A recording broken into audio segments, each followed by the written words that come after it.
Bienvenue dans Lyoncast, le 56cast numéro 89. Je suis impatiente d'être au prochain, on va bien rigoler. Territoire de Belfort, non? Ah oui. Ouais. Territoire de Belfort-Cast. Ouais.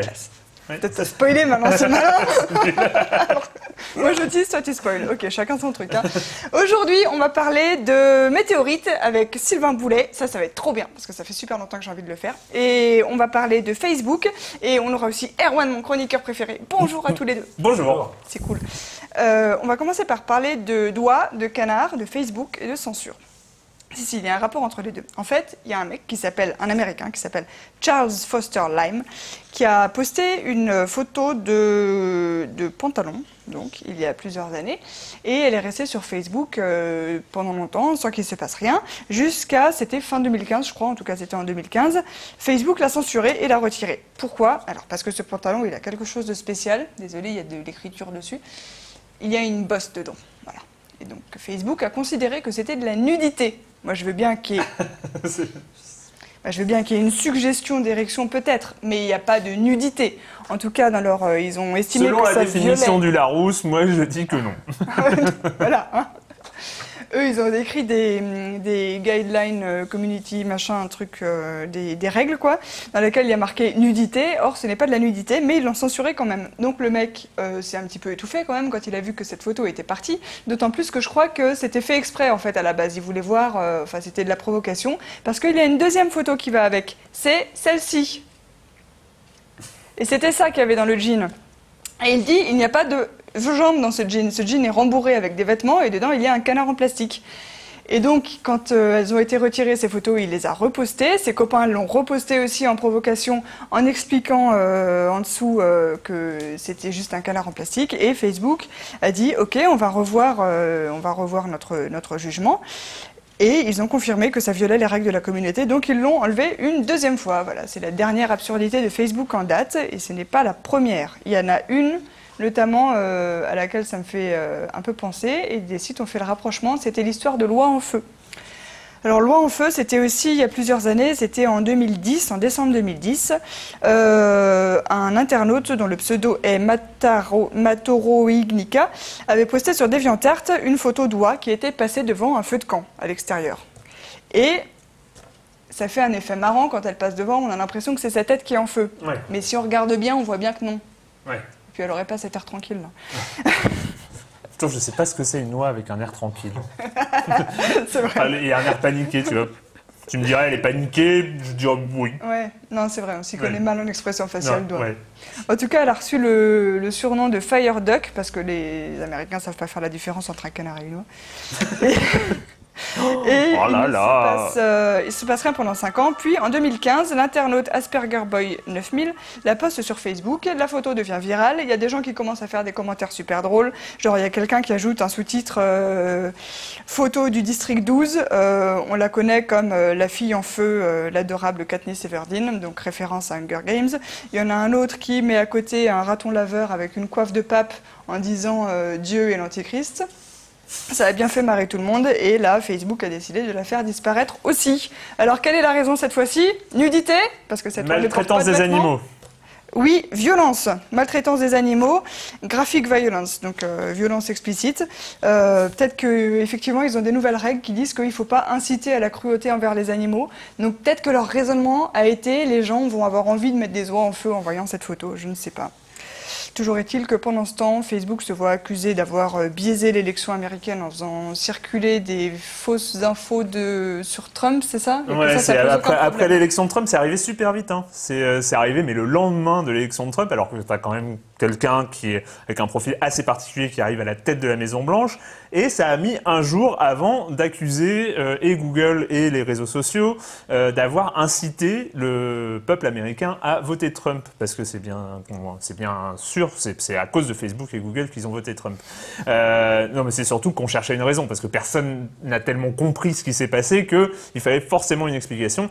Et on va chercher sur Facebook, c'est aussi simple. En fait, de fait, sur Facebook, pendant la campagne électorale, il y a eu énormément de hoax qui sont sortis, et pas des petits hoax, c'était travaillé, c'est-à-dire il y avait des sites qui étaient des faux sites d'information dont la spécialité était de créer des hoax qui ont un peu façon Gorafi ou The Onion, mais avec l'humour en moins. Voilà, c'est avec des titres crédibles, avec des choses comme ça. Genre celui qui était très connu, c'était le pape François soutient Trump. Et en fait, il postait ça sur les réseaux sociaux. Et puis sur les réseaux sociaux, sur Facebook en particulier, je sais pas vous, mais c'est vrai qu'il y a une grosse tendance à faire des likes ou des partages en regardant juste le titre, la photo, et ça suffit. Et en fait, ce qui s'est passé, c'est que les sites de hoax ont eu un succès monumental avec plusieurs dizaines, centaines, voire des millions de likes. Et forcément, qu'est-ce qui se passe sur Facebook? C'est que les news avec des millions de likes sont très très très partagés. C'est-à-dire que quand il y a la timeline d'un utilisateur, les petites news qui sont postées de pages anonymes ou tout ça, finalement avec le filtre de Facebook, elles apparaissent même pas, ou sur 10% des utilisateurs. Par contre, les news qui ont 1 million de likes, elles apparaissent partout. Et donc du coup ça booste, il y a un effet d'entraînement viral. Et donc c'est aussi ce qu'on appelle les bulles de filtre sur les réseaux sociaux et sur Google, c'est-à-dire que en fait la personnalisation et de la timeline et des résultats de recherche Google font qu'en fonction de son intérêt, on va avoir des résultats qui plus on like un certain type de news et plus on les voit tourner en boucle. Donc en fait un républicain sur Google va avoir tendance, s'il cherche une actualité, je ne sais pas, sur l'islam ou sur les migrants, d'avoir un petit peu des choses biaisées, en tout cas avec la vision républicaine du problème, sur sa page de résultats. Et donc, entre les hoax et les bulles de filtre, tout le monde a dit, de toute façon, on a trouvé. Non, ce n'est pas parce que les médias se sont plantés, ce n'est pas parce qu'il y a quand même un gros fond raciste et une grosse peur de l'avenir aux États-Unis, c'est parce que Google et Facebook ont mal fait leur travail. Mais de fait, Google et Facebook ont pris les choses au sérieux parce qu'ils se sont retrouvés sur le devant de la scène et ils disent énormément travailler après coup. Sundar Pichai et Zuckerberg ont bien dit que ça a été un de leurs problèmes à résoudre absolument après les canards et les oies. Après les canards et les oies, grâce à l'intelligence artificielle qui nous sauvera tous, bien sûr. Oui. Voilà. Cool. Alors là, j'ai une transition de malade pour la virgule what the fuck. On vient de parler d'oies, on va parler de météorites, et là j'ai trouvé un truc qui mêle les oiseaux et le ciel. En même temps, c'est facile, les oiseaux ça vole. Mais mêler les oiseaux et le ciel, oui, c'est. Mais celui-là. C'est ta bulle de filtre qui a créé. Celui-là, c'est un cerf-volant. C'est un cerf-volant fait par un Taïwanais qui ne s'appelle pas Alexis Kaufman, puisque c'est pour ça qu'il nous a abandonnés. Hein. Ouais. Mais Feng San Huang, et qui fait des cerfs-volants poétiques. Il faut chercher Bicycle Kite sur YouTube si vous voulez les voir. C'est donc une aigrette avec un t-shirt qui fait du vélo. C'est très beau. Voilà.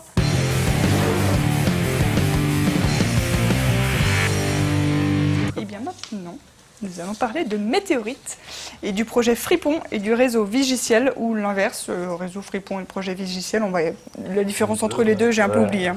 Donc on va revenir dessus avec Sylvain Boulet, qui est planétologue et enseignant-chercheur au laboratoire Géosciences, c'est comme ça qu'il s'appelle, de Paris-Sud. Oui, c'est ça. C'est ça ? C'est ça. Super, j'ai tout bon. Et donc vous êtes co-responsable et cofondateur, c'est ça, de Oui, c'est ça, Fripon. on est trois en fait, trois responsables à l'origine de ce projet. Il y a Brigitte Zanda du Muséum d'Histoire Naturelle, donc qui elle est plutôt une spécialiste des météorites. François Colac, lui, qui est plutôt astronome du côté Observatoire de Paris. Et puis moi, plutôt géologue planétaire qui s'intéresse aux cratères, aux surfaces, voilà, etc. Donc voilà, on a créé ce projet il y a déjà 5 ans, donc voilà, on bosse depuis 5 ans. 2011. Fin 2011, ouais, okay. C'est ça. Et donc pourquoi ?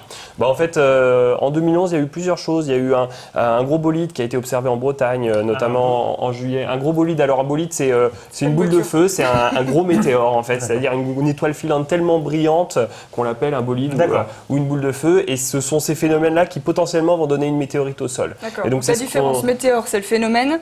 Météore, c'est un phénomène lumineux, voilà. Ouais. Et quand ça devient très gros, on va l'appeler bolide ou en anglais fireball. Et le programme Fripon d'ailleurs. C'est pas mal, hein. Moi, je trouve Fireball, c'est mieux, c'est vachement mieux que bolide. Hein. Et la première lettre de Fripon, c'est ça, c'est Fireball.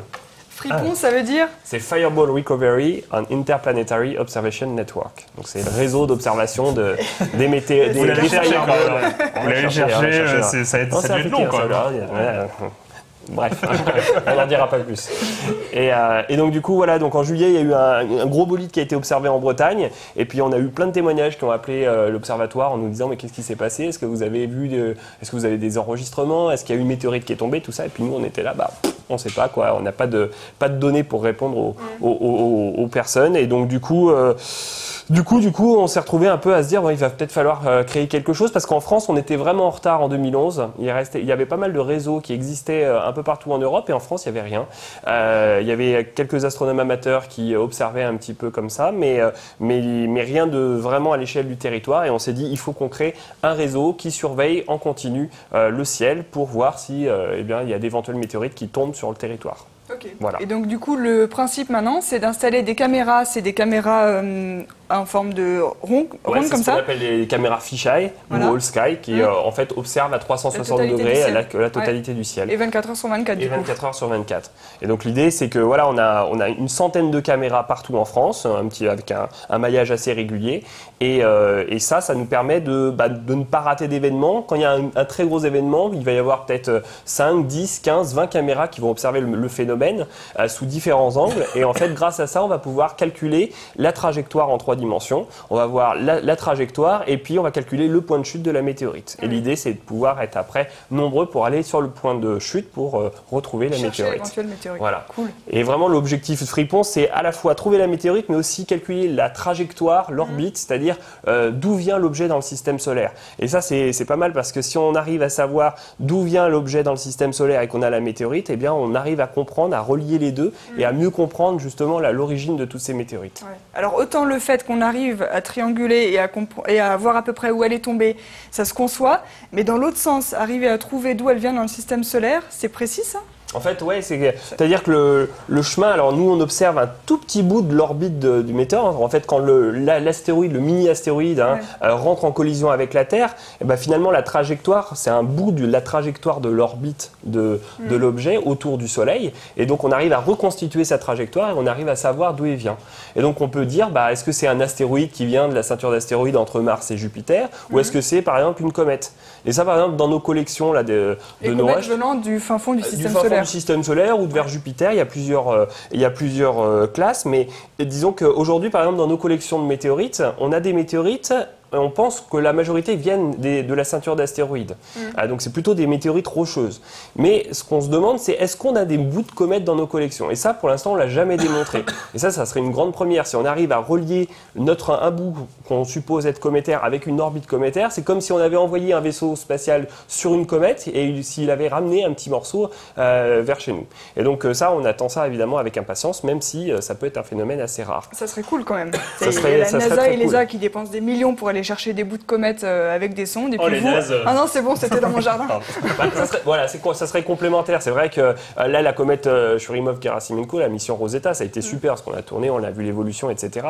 Donc c'est évidemment essentiel d'envoyer encore des sondes autour d'astéroïdes ou de comètes, mais c'est vrai que les morceaux, ça manque, quoi. Donc on a vraiment envie de les étudier dans nos laboratoires pour voir ce que c'est, pour voir vraiment de quoi c'est fait, quels constituants, quels minéraux, etc. Et donc ça, on a besoin effectivement d'avoir des morceaux qu'on étudie chez nous. Mais les outils de traitement de données, ils préexistaient au projet Fripon, où vous avez dû poser les caméras et créer tous les outils mathématiques pour extrapoler les directions et tout ça.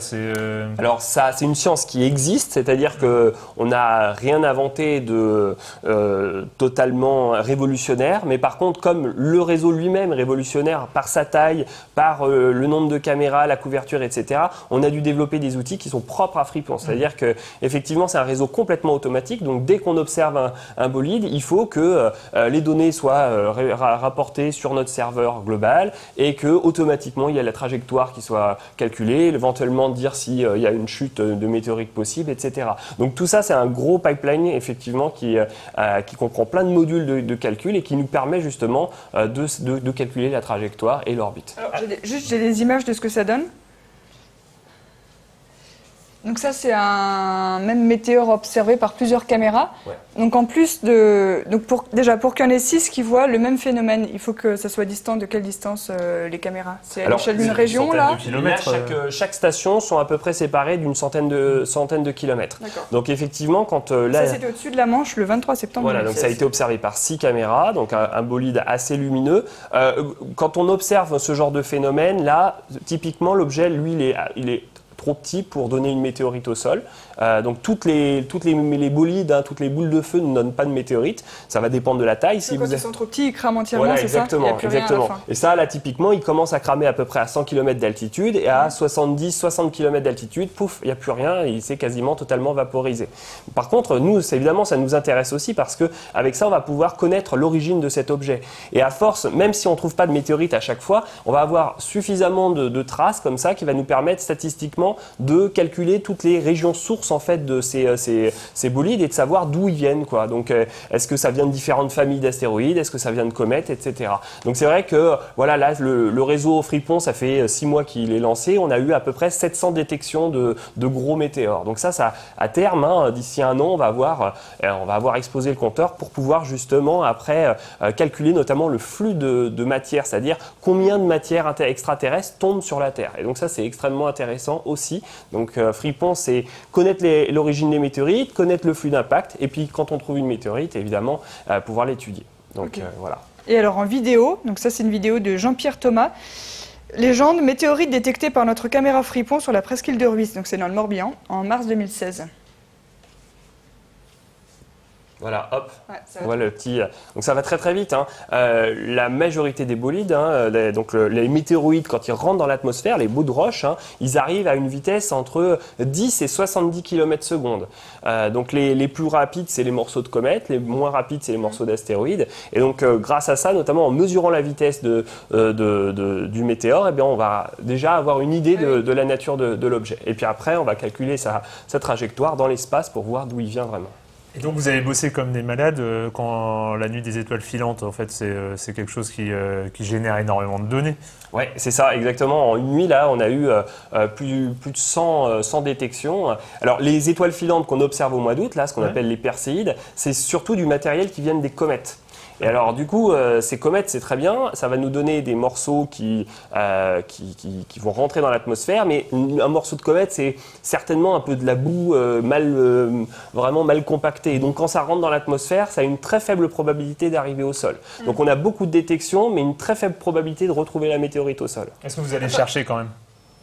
Eh ben, là, dans ces cas-là, non, parce que la majorité des objets, en fait, se sont totalement vaporisés à 70 km. À partir de quelle taille ou de quelle information sur les vidéos on pense qu'il peut y avoir une météorite au sol? Alors, un des facteurs importants, c'est de calculer à quelle altitude il va cesser de briller. C'est-à-dire que si l'objet a arrêté de briller autour de 20-30 km d'altitude, là, on peut commencer à se dire qu'un objet va donner lieu à une météorite. Tout simplement parce que s'il est trop haut, la trajectoire et le point de chute va être incalculable et normalement, il va y avoir peut-être quelques petits débris, mais ça ne sera pas trouvable. S'il a arrêté de briller à peu près à 20 km, ça veut dire que globalement, il s'est fragmenté, notamment en des millions d'objets qui potentiellement vont retomber. Et sur ces 20 km, alors l'objet arrête de briller à peu près à 20-30 km, donc ça c'est problématique parce qu'après il faut reconstituer le chemin, le dark flight, ce qu'on appelle. Et ce dark flight, on le reconstitue grâce aux données météo. Ces données météo avec les profils de vent, etc., la vitesse, vont nous permettre de calculer la trajectoire, on va dire théorique. C'est une devinette, voilà, c'est un peu une devinette. Et on va après à ce moment-là, avoir une probabilité au sol et essayer de se dire, cette zone-là, on a ce qu'on appelle une ellipse de chute, c'est-à-dire toute une zone où probablement les météorites sont tombées. Mais ça peut mesurer plusieurs kilomètres carrés. Okay. Et on cherche un objet de quelle taille du coup? Alors sur les objets, nous on espère des objets, on va dire pluridécimétriques, donc ça peut aller du gros bloc comme ça aux cailloux centimétriques. Voilà. Donc évidemment l'objectif, plus on a de masse, plus on est content, hein. Mais c'est vrai que ces petits morceaux, en fait, des gros morceaux, il va pas y en avoir beaucoup. Des petits morceaux, par contre, probablement, pour une météorite, on va en avoir des centaines. Donc c'est vrai que il faut chercher les deux. Évidemment, on aura moins de chances de trouver un gros bloc, Par contre, plusieurs petits morceaux, ça sera peut-être plus simple à trouver. Mais c'est un Mais donc, quand même, quand on cherche un gros bloc, on cherche un cratère. On cherche un truc qui a, c'est facile à voir parce que ça s'est tombé. Alors en fait, quand tu as un gros bloc, le bloc il fait pas forcément un cratère d'impact. C'est-à-dire que quand on voit les cratères sur Terre, c'est des gigantesques trous. Par exemple, un des cratères qui est très connu, c'est le météore cratère en Arizona, qui a un trou d'1 kilomètre de diamètre. Et pour faire ce trou d'1 kilomètre de diamètre, il fallait un objet de 50 mètres. Cet objet de 50 mètres, il est arrivé à une vitesse phénoménale et quand il est arrivé, il avait une telle énergie qu'il s'est complètement vaporisé, il a complètement disparu. Donc quand on fait un cratère d'impact, on ne retrouve pas la météorite. Nous, ce qu'on retrouve, c'est des petits blocs qui ont été tellement ralentis par l'atmosphère qu'à un moment donné, finalement, ils tombent.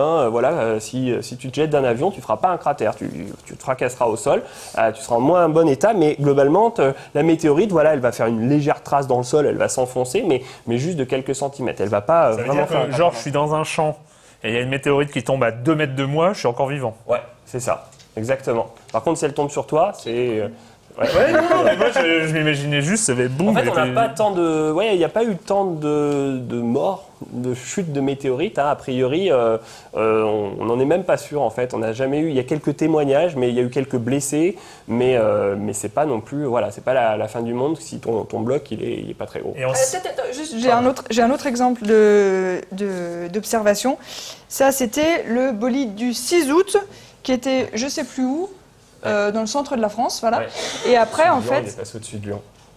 Voilà. Et sur le site de Fripon, donc on voit aussi la reconstitution de la trajectoire. Et donc les points verts, je crois, c'est les caméras Fripon qui existent déjà. En fait, qui ont détecté le bolide, en fait. Détecté, voilà, c'est ça. Les rouges et noirs, c'est celles qui existent. Ouais. Et les rouges et oranges, c'est celles qui sont prévues. Alors en fait, on a celles qui marchaient ce jour-là, celles qui sur le code couleur. Je ne sais plus exactement là ce qu'on a mis, mais c'est à peu près ça. Mais par contre, ce qui est vert, c'est vraiment les stations qui ont détecté ce bolide. Alors le bolide du 6 août, il a été extrêmement impressionnant. Et vous voyez que la trajectoire, elle est assez oblique et on voit qu'elle a brillé jusqu'à à peu près 40 km d'altitude. Donc on pense qu'il n'y a pas eu forcément de météorite au sol, mais c'est vrai qu'on n'en est pas loin et c'est le gros événement qu'on a enregistré cette année et le plus gros. Maintenant, on attend encore un plus gros qui pourrait donner la météorite parce que pour l'instant, on n'a pas encore trouvé de météorite. Vous n'avez pas encore... encore. Parce que le réseau là, fonctionne vraiment depuis 6 mois. Ouais. Et donc, des météorites, on pense qu'il y en a 2 ou 3 par an qui tombent. Donc, c'est assez rare. Et on attend vraiment l'événement qui va nous faire, qui va vraiment nous faire aller sur le terrain. Ok. Et alors, comment vous construisez la communauté, non seulement des gens chez qui on installe les caméras, parce que c'est sur le toit des gens aussi. Oui. Alors... Pas des particuliers. En fait, le réseau, on s'est dit, on veut quand même que ce réseau marche au moins 10 ans. Donc, on veut des structures, des clubs. Alors, sur 100 stations, il y a à peu près 30 laboratoires, donc des laboratoires scientifiques qui sont à peu près les pôles régionaux. Donc, on les trouve dans tous les observatoires astronomiques ou les gros laboratoires de géologie.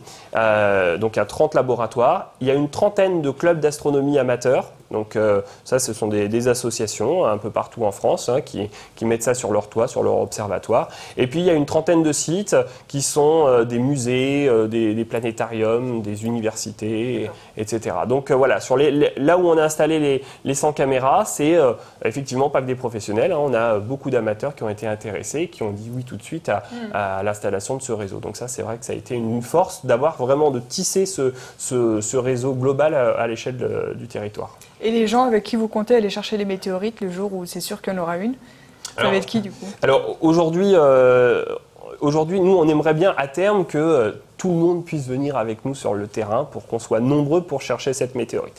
Après, ça demande de l'organisation, donc ça, ça sera via le programme Vigiciel. Ce programme Vigiciel, on est en train de le construire, on est en train de savoir justement comment organiser ces battues, parce que c'est pas évident, quoi. Si une météorite débarque demain, qu'on se retrouve à 100, 200, 300 sur le terrain, il va falloir quand même un minimum d'observation, d'organisation. Il faut être plein pour quadriller, c'est ça? Oui, il faut être plein pour quadriller, mais il faut pas faire ça n'importe comment. C'est-à-dire qu'il y a plein de questions. C'est-à-dire qu'on ne peut pas accueillir n'importe qui en disant, puis la personne rentre dans le jardin en disant « Ah non, moi c'est Fripon Vigiciel, il n'y a pas de souci, je rentre dans votre jardin, je vais voir la météorite. » Donc il faut vraiment organiser ça et il faut qu'on arrive à tout simplement à mieux comprendre un petit peu comment ça va se passer une battue. Donc là, en 2017, on va certainement faire ça avec la communauté Fripon et les différents pôles pour voir un peu justement comment organiser ça. Et puis en 2018, ouvrir ça au grand public et à ce moment-là, inviter les gens qui se seront formés un petit peu au préalable pour reconnaître les météorites. Je vais faire ça. Voilà. Comment on reconnaît une météorite justement dans un champ? Une météorite dans un champ, c'est pas simple. Hein. Surtout en France, on n'est quand même pas les mieux lotis. Hein. Évidemment, pour trouver les météorites, il faut mieux aller dans le désert. Mais en France, c'est quand même pas impossible. Hein. Au 19e siècle, on a retrouvé 45 météorites. Donc ça faisait une météorite tous les 2 ans à peu près. Au 20e siècle, plus que 9, parce que voilà, les gens observent moins, ils sortent moins, etc. La pollution lumineuse. Donc aujourd'hui, on sait qu'on peut retrouver les météorites. Pour retrouver une météorite, en général, c'est un caillou bien noir avec une croûte noire, une croûte de fusion qui a en fait le résultat de la fusion de la roche lors de l'entrée dans l'atmosphère. Ça va être un caillou qui va être un petit peu plus dense que les roches terrestres, avec des faces assez régulières, qui est assez planes, qui vont se différencier des roches terrestres. Et voilà, et puis il faut avoir l'œil, quoi. Il faut en avoir vu pas mal et puis essayer de comparer. Mais disons que quand on voit je sais pas moi, si vous trouvez un caillou noir sur des où il y a des roches par exemple calcaires, il y a une probabilité aussi. C'est louche. Voilà, c'est louche. Après, il faut faire toujours attention parce que, par exemple, nous, on a beaucoup de personnes qui reviennent en disant « Ah, j'ai trouvé ça dans mon jardin ce matin, est-ce que c'est une météorite ?» Et donc, bon, dans 99,99999, c'est pas une météorite, c'est juste un caillou terrestre. Donc, il y a beaucoup de cailloux terrestres qui sont aussi un peu lourds, qui peuvent ressembler à des météorites, mais qui n'en sont pas. Donc, ça va demander des petites séances de formation en ligne ou en région, parce qu'on va avoir des mallettes pédagogiques un peu partout qui vont permettre de proposer des formations aux gens, justement, pour apprendre à reconnaître les météorites. Et ça appartient à qui quand on le trouve dans un jardin justement? Alors ça, c'est une bonne question. Pour l'instant, c'est pas légiféré. Donc voilà, quand on retrouve ça dans le jardin, on va dire qu'en général, ce qui se passe, c'est 50% aux découvreurs, 50% aux propriétaires du terrain. Après, c'est toujours un peu la guerre entre les deux. Inspiré de la législation sur les trésors archéologiques ou un truc comme ça? C'est ça, mais du coup, comme c'est pas vraiment légiféré, c'est toujours un peu la bataille entre le propriétaire et puis celui qui le trouve. Donc, ce qui est sûr, c'est que avec le programme Fripon, nous évidemment, on espère retrouver la météorite. Après, évidemment, il va falloir discuter avec les gens, les propriétaires des terrains, etc., pour pouvoir voir comment on peut avoir la météorite. Parce que la chose importante, c'est retrouver la météorite pour pouvoir la mettre dans les collections des muséums. Il y a plein d'exemples comme ça historiques. En 1820, il y a une météorite française, 90 kg, qui est tombée sur le territoire français. Il y a eu un gros morceau de 45 kg qui a été redonné au muséum directement. Et depuis, les 45 kg restants, ils ont complètement disparu. Donc c'est vrai que si on ne le remet pas dans un endroit qui garde les météorites, à terme, il y a des gens, ils vont mettre les petits cailloux dans une boîte et puis... ils vont le casser sans faire des colliers. Ou le petit-fils, il va retrouver ça un jour dans les affaires de son grand-père et puis il va dire c'est quoi ces cailloux, il va foutre ça à la benne et puis bam. Et puis il aura acheté une des météorites les plus rares en France, quoi. Donc il faut faire attention et c'est vrai que c'est un peu un message important pour les gens qui vont chercher avec nous, c'est de remettre la météorite dans les collections et puis d'expliquer parce que l'idée c'est que évidemment dans 100 ans, 200 ans, on aura fabriqué des machines qui seront de plus en plus performantes pour étudier ces météorites.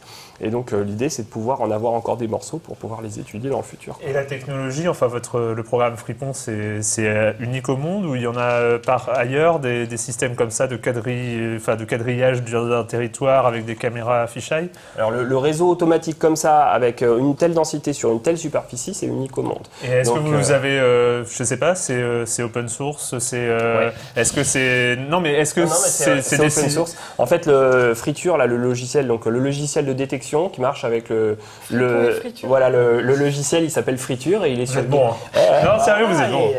Et donc il est sur GitHub et en fait les gens peuvent utiliser le logiciel et puis le modifier, essayer de le faire parce que l'objectif c'est là on l'a installé en France mais c'est qu'on puisse aussi l'agrandir à l'Europe et puis pourquoi pas au monde. On a déjà installé là des caméras à Rio de Janeiro, en Roumanie, à Vienne, etc. Donc l'idée c'est vraiment que le programme Fripon s'agrandisse et qu'on puisse tout simplement augmenter la surface de récupération des météorites.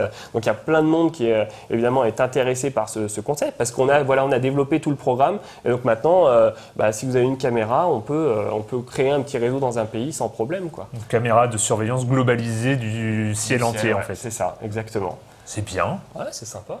Et du coup, Enfin, c'est mieux que de surveiller le ciel que les gens qui sont en bas. Ouais, on les voit pas. tant qu'installer des caméras, ouais, c'est mieux.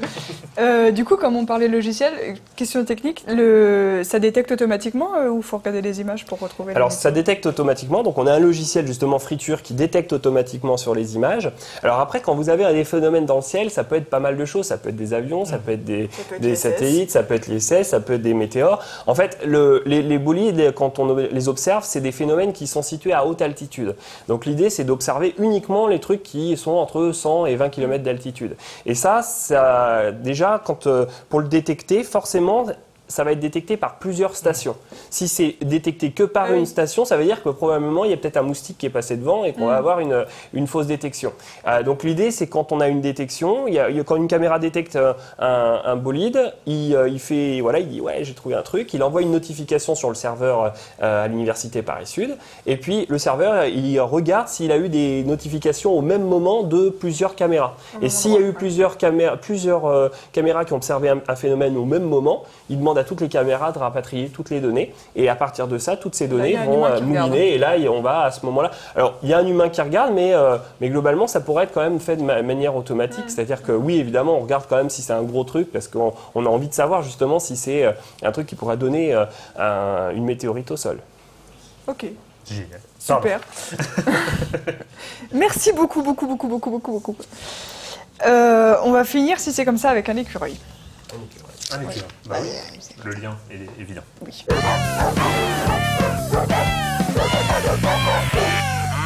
Non, parce que je sais pas si tu vois le talent quand même de trouver des nouveaux animaux à chaque fois. C'est pas pour me jeter des fleurs, mais c'est pas des chiens, moi, des j'ai un pandarous, respect, des chats et tout. un vrai J'ai respect. trouvé un écureuil. Ah, c'est bien. Donc apparemment c'est une star d'internet.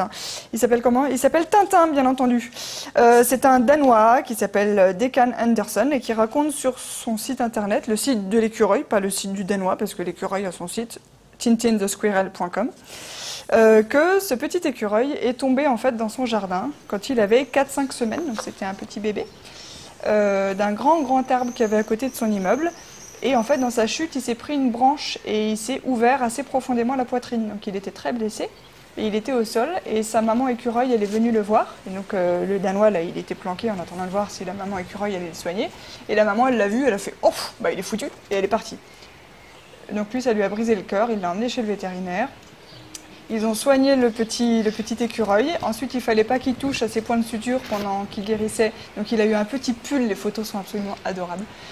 Il a dû garder son pull pendant 5 mois et au bout de 5 mois, il était guéri. Sauf que là, le vétérinaire a dit il n'arrivera jamais à se réhabituer à la vie sauvage. Il faut que vous le gardiez. Donc maintenant, il a chez lui une maison géante, une cage géante. Et tous les jours, il va faire sa promenade dans les arbres du jardin pendant que notre Danois attend patiemment que l'écureuil... Le look de biker du mec avec l'écureuil, c'est très très bien. Voilà, il précise bien sur son site l'écureuil n'est pas un animal domestique. Ne faites pas ça chez vous. Lui, c'est parce qu'il n'avait pas le choix. C'est pas trop mignon. Voilà.